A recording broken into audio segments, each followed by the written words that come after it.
On today's episode of Project Carpalooza, we go about reinforcing the front end after cutting out all that sheet metal in order to make the engine bay bigger. Plus, I'm going to show you a really cool tool for removing the sound deadening inside your car. Welcome to VTec Academy. You're about to get schooled.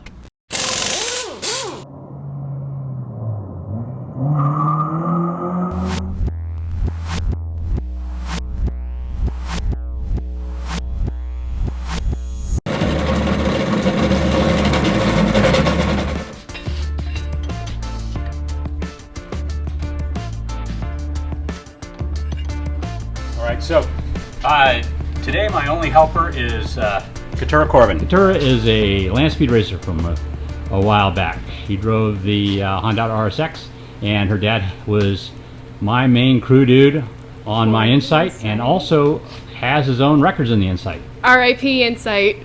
Yeah. And she built this for me. This is how we're moving our frame rail back and reinforcing it. She basically cut this piece of square tubing with a couple of deft pie cuts so that we could put it in here. We've tacked it together. It matches up nice and flush. Once we get it in there, we'll put the other piece on and weld it all in. I kind of left some gap in here because we've got the bumper supports go in right here, otherwise it would have come all the way underneath. But it looks good. Other side over here, you can see we've cut out room for the transmission tunnel. Now I need to make a little filler plate for that. I'm going to use what I cut out plus some square stock to go in there and kind of make a rounded piece in there to match that up. And then we will be ready to start making motor mounts.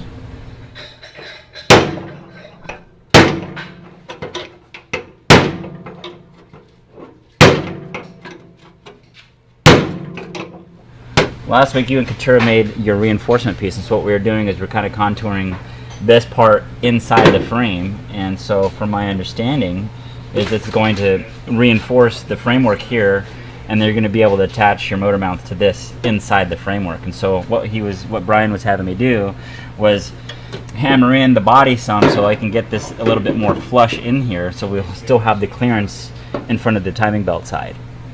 What'd you just do there, Roy? Well, we clamped the brace on here so I can turn around and tack it. That way we can try to fit it, and with the motor going in, see where we have to put it if we need to change it or cut any more out of it.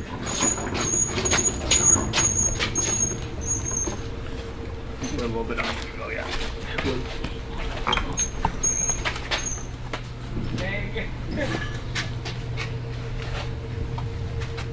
But Carter said something about machining. Oh, we could do that, but I don't think we're going to have to. I think we'll have enough room. Okay. Because right now we just need to move over a ½ inch. At the moment we just need to move the engine over about a ½ inch, and that'll give us clearance to the frame rail on the other side. So taking off the tensioner pulley is going to give us that little bit extra room we need. The other pulley that's kind of in the way should be underneath the frame rail.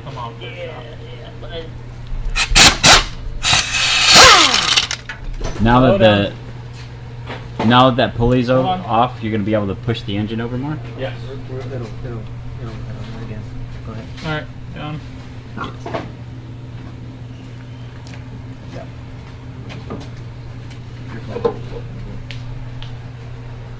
Stop. This way now. Any more? Until we get a little lower, we can't go any further. Oh, we're good. Then you can, all right, down. Okay. We're clear over here, so you don't even have to move any further if you don't want. We got a ½ inch through. Nice. ½ inch. That's all the way down too. How low are we going on this motor? I think this is it. So no HUD then. That hood will fit on What this. are you talking about? Yeah, the head goes up. No, I guess you're right. Should we try the hood? I forgot how much it comes. I forgot it was a reverse HUD. Oh, it's a It'll definitely explode. Dan, you guys all jump on Carter. What are you talking about? The hood goes on. Hey, why don't you grab it in? Lose your cap. Ready? Have a Let name. me get front stage. Lorenzo. Here, watch out. Oh, that's still fucking heavy.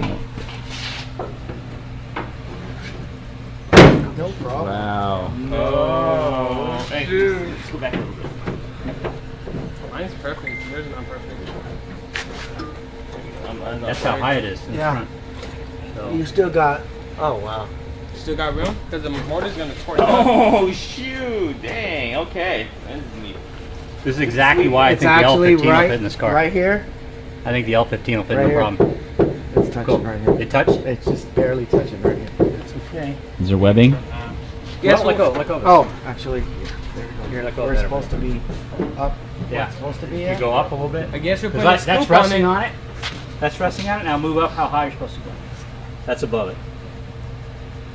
So it's well, if we rest on Barely. it, yeah, Barely. So we got like a quarter inch. Barely. Sorry, cardio, but we're gonna have Just to put a scoop aluminum on it inserts. from AutoZone. Put an AutoZone scoop. Well, We'll call. We'll do the Euro spec and have Wait a the second. We're Somebody doing get the aluminum. the AutoZone scoop on it. AutoZone scoop. Yeah, I'll get one afterwards. That is super low. All right, guys. That's not gonna work. I don't think for a road race car. Well, once it's flared, it'll be fine. Not with that ride height. Right. Right, Carter. It's slower than it normally is. We'd had to take the wheels off to get it down this slow. Yeah, but we're gonna end up lowering the car because we're gonna run 13s, not 15s. I think it's fine. And I think we'll run 15s.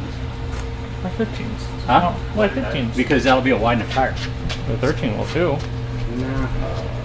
They make like 325 13s. Right now, that's about. Did you just say 325? Yes, there's some. This is Yeah. some of the classic Formula 1 cars run some really wide 13s. Yeah. Yeah, they're only $400 a tire. We Wow. might pass.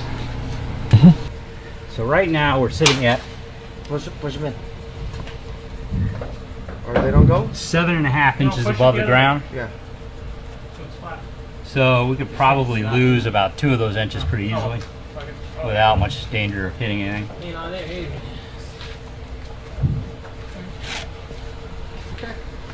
Look how being tweeted down. Like 7.5 inches above the ground. The current TL has a much shorter intake manifold and it flows better.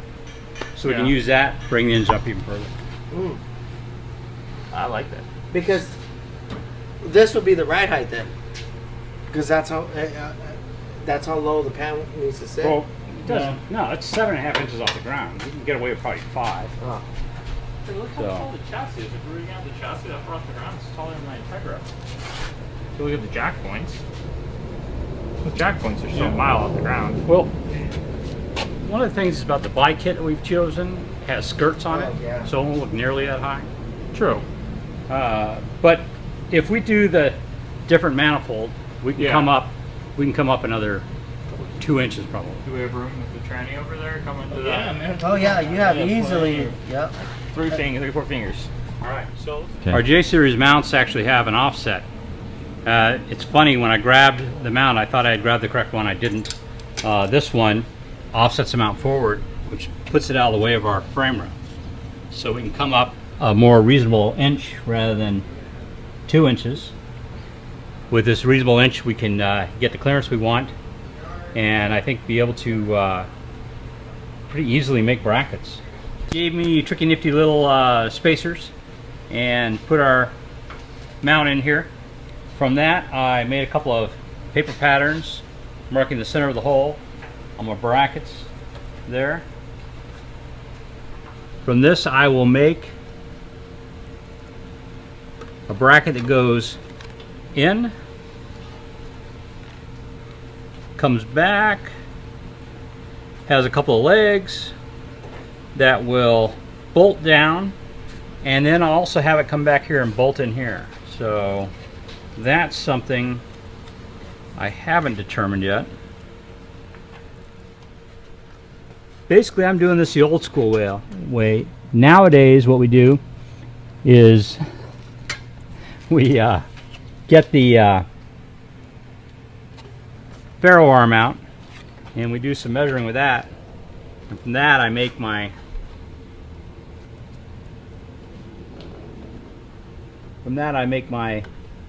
model. Back when we first started off, we used paper patterns.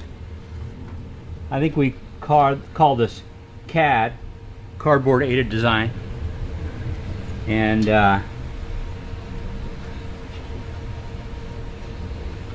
no, that's not where I want it. And that's where I want it. So like I said, from here I'm going to actually design this into a steel bracket. I'll go ahead and cut it out. Once we have this location locked down, then we'll go over there on that side. That one's going to be a little more difficult. If you come over here, you'll notice my mount points, which are here and here, are actually under the frame rail. So I'm going to have to make kind of a tricky mount that wraps around the frame a little bit. It'll probably come up from behind, sit right about here, then our mount will sit off of that. That's so premature to say that. I'll wait till we have that side down, and then I'll make some cardboard aided design parts and see what we come up with over here. I don't know if you guys noticed, but the last video we did, you could see the inside of the car is pretty stripped out. That brings up an interesting tool tip, and I'm going to show you how we did that. One of the things we're going to do with this car is we're going to strip out all the sound deadening stuff that's in here. I'm sure you guys have seen online people using dry ice. They spread it all over it, and then once they get the dry ice in there, they can kind of crumble up the sound deadening. On a lot of these older cars, the sound deadening is already pretty brittle, so I've got a different kind of tool that makes that a little bit easier than using dry ice. This thing right here. This is a needle descaler, and basically what it does is all these needles vibrate really fast, okay? So you hook it up, you push it up against stuff, and you just kind of mow right through all the stuff, and it takes it out really quickly. Let's see how it works.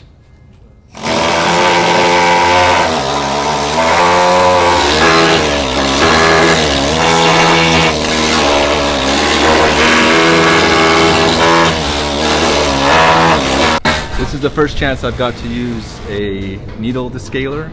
I affectionately call it the needler, how violent it is, and it reminds me of the needler from the Halo series.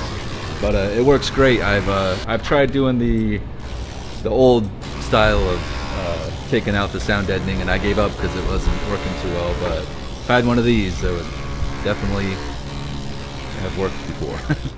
The only discomfort there is just when you push on the button, this kind of digs into your thumb a little bit. So maybe if you had gloves, like a smart person, it wouldn't be so bad. But other than that, it looks great. Kind of mow through that thing. Yeah, I was trying the old method, just using a hammer and a little chisel to do the trunk, and I got about 2 square feet done in about 30 minutes maybe. Gloves. Oh, there we go. Smart man. And then we switched to this, and I finished the last 2 square feet in probably 2 minutes. My name is Ryle Solomon. I used to own an '83 Civic, the same kind of generation as this one. I love this car, and I'm glad I have the chance to work on one again.